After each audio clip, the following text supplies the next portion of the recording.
So what happened at about this same time, I felt like I want to go to the movies. I was going to go by myself. And so I bought a movie ticket, not thinking too much about it.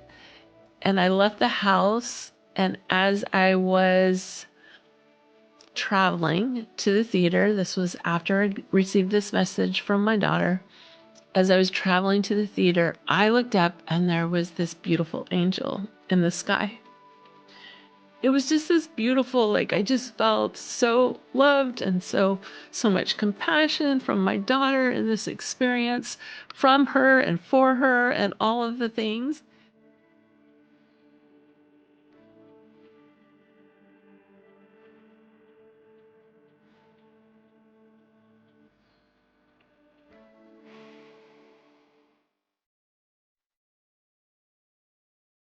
Hi, welcome to the Light the Day podcast, where we explore spiritually transformative experiences. I'm your host, Julie Cluff, and today I have a special story and some really wonderful information about spirit communication. That is my jam. I am a spiritual medium, which means that I connect with the other side. I help people connect with their spirit guides, receive guidance. I help them connect with their loved ones across the veil, doing mediumship work. And so super fun, super fun. Today I wanted to tell you about a really special experience that I had on my daughter Carrie's birthday. She died when she was 10. And this last birthday, oh my goodness, I'm trying to remember. She would have been, um, hang on, I gotta think about this for a second. She would have been 29. I had to think about it for a minute. I'm like, how old would she have been? Yeah, so this last birthday, it was in September, she would have been 29. And anyway, on her birthday, and before I tell you the story, I want to give you a little bit of background. We can all make connections with loved ones across the veil. And if you have not heard my personal story, if we've not met before, go back and watch episode, I don't know which one it is, but I did an episode where I shared my story, my experiences, what woke me up spiritually, what transformed me in this space. And but okay, so this let's talk about doubt. I always, from the time I was young, I always believed in, the continuation of life. I always believed that there was more after this life. It was very much, the framework was very much within the framework of religion. And over time, losing my brother and then losing my two children, who passed over and my kids died in 2007. David was 8 and Carrie was 10. And that just broke me wide open. Like it completely crushed me. It broke me right wide open. In this really horrific, awful, beautiful way. It took me many months, many years to move through the grief, the pain, the trauma of that experience. And but once I moved past the trauma of the experience, I began to have experiences with my kids and even before that. But I was even during all my grief, there were like these little moments, and maybe you can relate. Maybe you're going through grief right now, but you have these little moments where like the opening, like the sun comes out, the sun shines, and you can see the light in between all the pain. But I had I knew people that were receiving signs that kind of understood the spirit communication piece, but frankly, I was very skeptical. I was very skeptical. I was happy for people to to feel that way. I was happy for them to experience that. But for me, I was like, yeah, I don't know. That's just all seems a little off. And yet, at the same time, I would have these moments when I would feel my kids in the room. There were special moments when I would feel them in the room. And right now, I'm thinking of very specific times when I felt them in the room. And those were kind of those bigger times. For example, when my oldest daughter was, her wedding when was 7 months after Carrie and David's passing. And I was very much in deep grief still. But at the wedding, I felt their presence. I knew that they were there. But also there was long spaces of time where, and I didn't really like, I knew that they could be around and I felt that, their life continued and that kind of thing. But this idea of communicating with them, of them being available, all of that was like totally foreign to me. And now my belief and my connection have strengthened with time and intention. So, if you're new to this whole idea, a few things to remember is one, time and space is not the same on the other side. So this idea, like, you know, I'm recording this, it's before Christmas. We're going to go visit some family. We're possibly going to have some family visit here. But when they're not here, they're not visiting, right? They're only physically present when they're physically present. We can't be in multiple places physically at the same time. But in the spirit realm, time and space do not work the same way. So your loved ones can can be around you all the time. Like you can call on them all the time. You can talk to them, you can listen. So a lot of times people will talk to their loved ones on the other side, but they won't necessarily listen. And when you first start this practice of listening, that may seem very strange. It may seem really odd, like, oh, here I am talking to them, which feels natural. A lot of people will talk to their loved ones. In fact, I've done some mediumship readings and the person on the other side is saying they're talking to me and they're talking to me out loud. And I'll say to the person that I'm working with, I'm like, okay, they're telling me that you talk to them and you actually talk to them out loud. And that's happened a handful of times. And the person will look a little embarrassed, a little sheepish, and like, that's true. I'm like, well, they're listening, they're hearing you, they know that you're talking to them. So not only talk to them, but also listen, pause and listen. And at first, it will feel like a lot of static on the line, but over time, like time and intention creates this connection and a stronger connection. And again, I'm going to tell you all about my daughter's birthday and what happened because it was fabulous.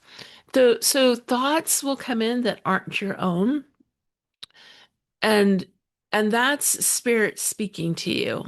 I There's a book that someone gave me after my kids passed away by Lance, I think his name is Richardson, and he tells this story about dying, going to the other side.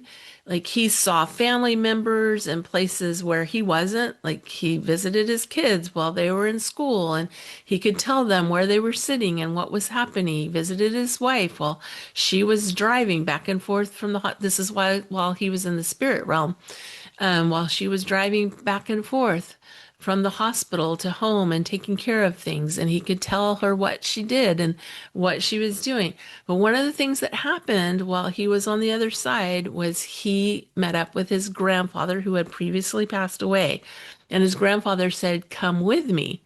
And so in spirit, he went with his grandfather to visit his father. His grandfather whispered in his father's ear, and he watched his father get up and respond to the message that his grandfather delivered. So a lot of those ideas that we think that are our own, those inspirations, those moments where like, ta-da, like we had the light bulb moment. A lot of that is spirit speaking to us. It may be, a loved one on the other side. It may be a spirit guide. It may be an angel. A lot of that is that. In fact, I was just thinking this morning about how much work I do while I'm still laying in bed in the morning because I wake up with so much inspiration and I want to capture that. So I capture that inspiration and that comes early in the morning or just before we're falling asleep, but a lot of times early in the morning because our sleep has cleared the way and we go in between that subconscious of sleep to that conscious and we're in that like twilight of consciousness where they can send messages more easily. So pay attention to those thoughts that you have first thing in the morning.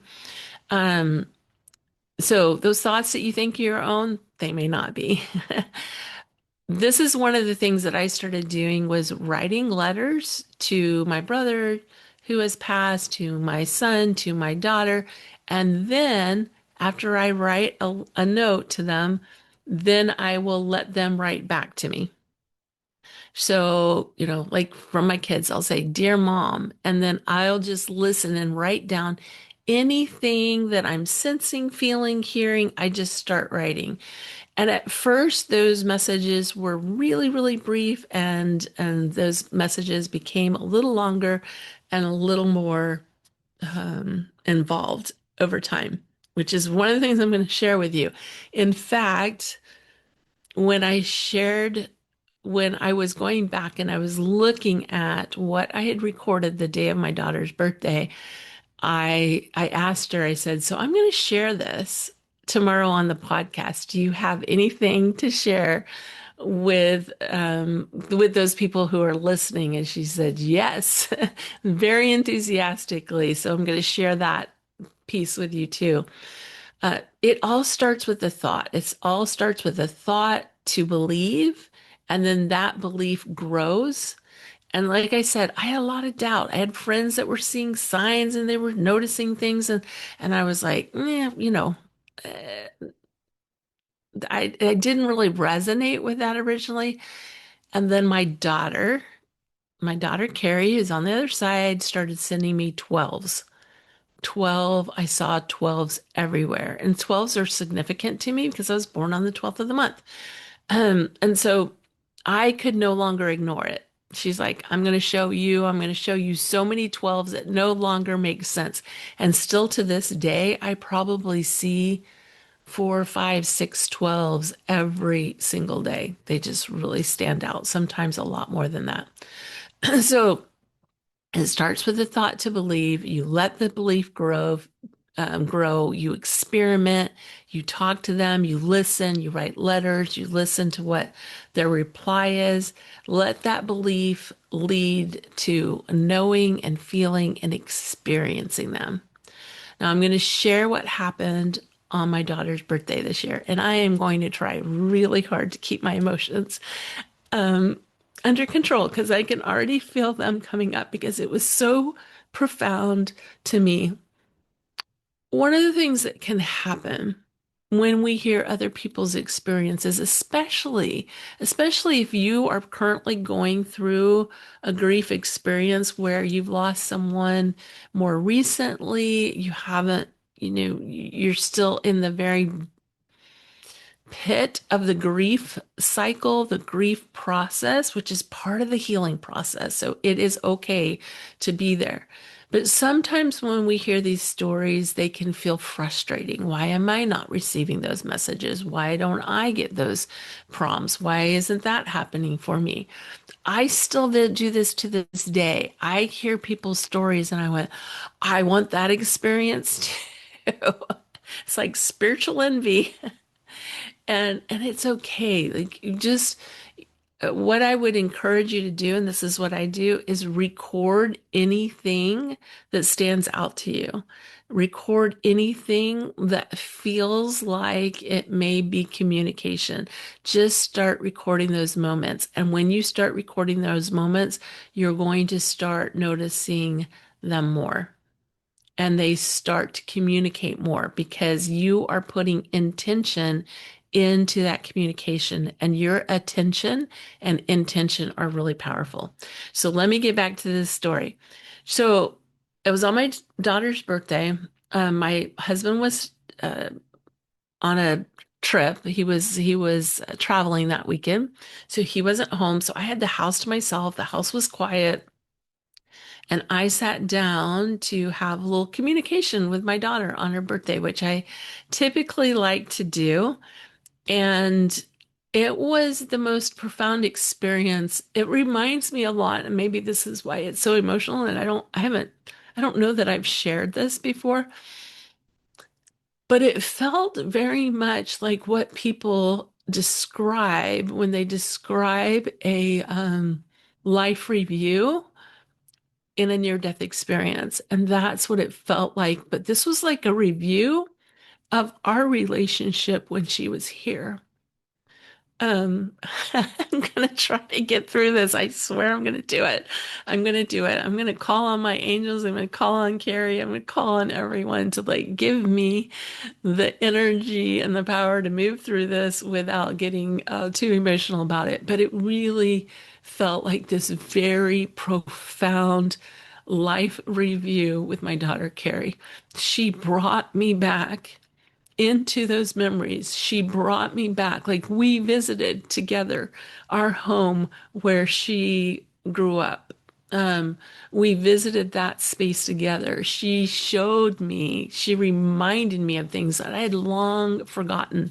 She showed me her, playing with her friends and her toys, her enthusiasm for life, the eye patch that she wore for a time, which I'd forgotten about, that was training her brain. She dealt with some dyslexia and some learning challenges, and so there were some things that we had done.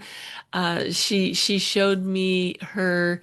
I homeschooled my kids, but she wanted to go to kindergarten, and so I enrolled her in kindergarten, and she showed me that experience of her going to school and all these experiences, and she showed me it was so profound because one of the things she said was that I was sensitive to her needs, but that I felt a lot of conflicts between her needs and my thoughts and based on outside messages, and that how overwhelmed, and how easily overwhelmed I was as a mom, and that could, that overwhelm could cause me to feel out of control. It was there are no words for the messages that I received from her that day. There really are no words. Um, but she went on to tell me, you have a whole team over here on this side cheering you on and preparing to bring more and more people to you to connect with, which was so beautiful. And she says, much love to you, Mom. Love you, love you, love you. Words are not adequate, are they? Um, and it was so much more than words.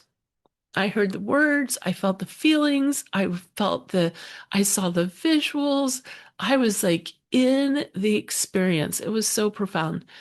So what happened at about this same time, I felt like I want to go to the movies. I was going to go by myself. And so I bought a movie ticket, not thinking too much about it.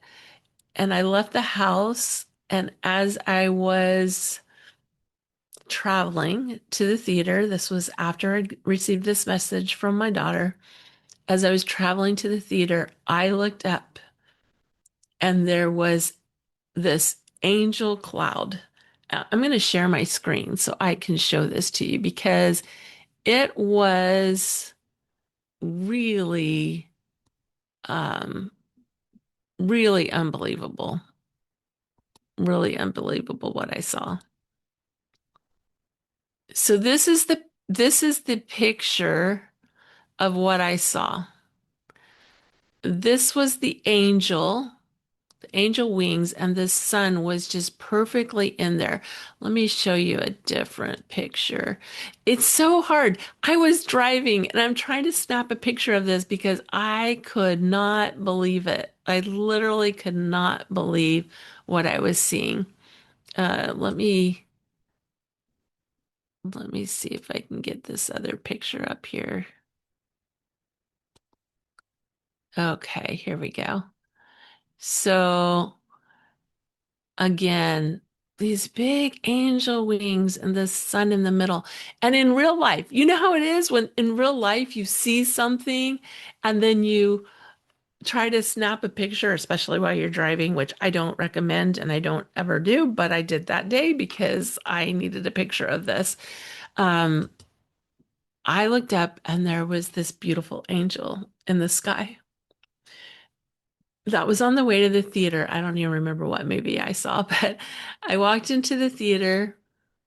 Um, I just got pulled by it's snowing. It's snowing for the first time in Nashville right now while I'm speaking to you. And I just looked out the window and all the snow coming down. It's beautiful.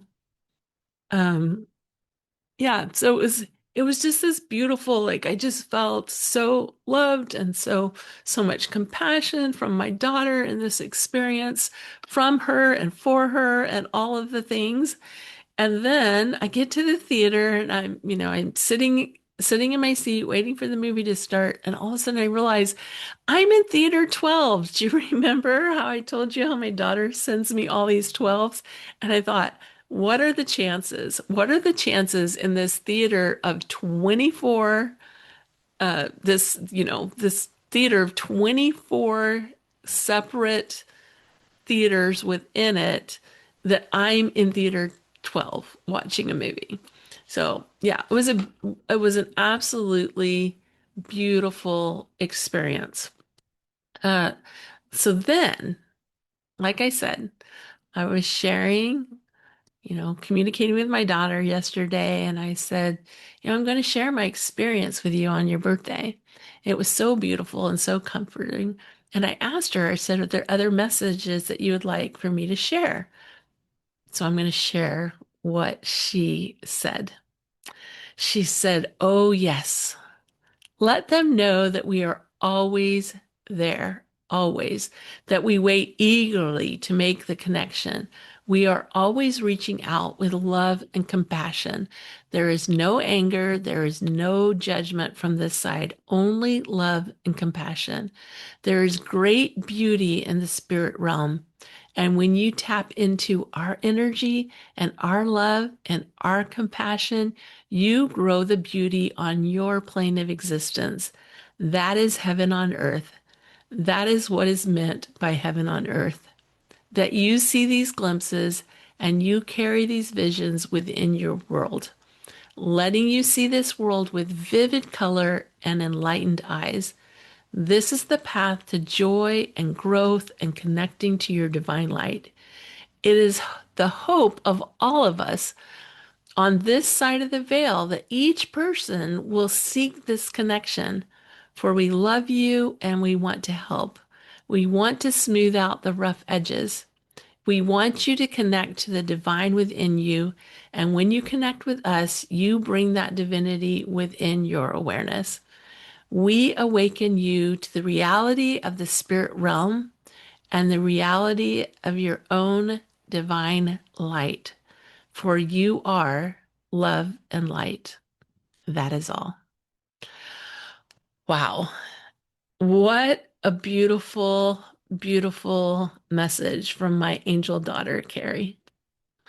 I should have brought up a picture of her as well. But yeah, what a beautiful experience to share this episode with you today from me, from my daughter, Carrie, from the spirit guides, the angels that are always with us. May you have the most amazing, beautiful day. And if you would like a little more about connecting with your angels and your spirit guides, in the show notes, there is a link to a angel guide that will give you some insight into that. Um, And remember to like, subscribe, hit the bell if you're on YouTube so you receive the notifications. Thank you so much for being here with me today. Thank you for your patience as I moved through this with some degree of emotion. Bless you.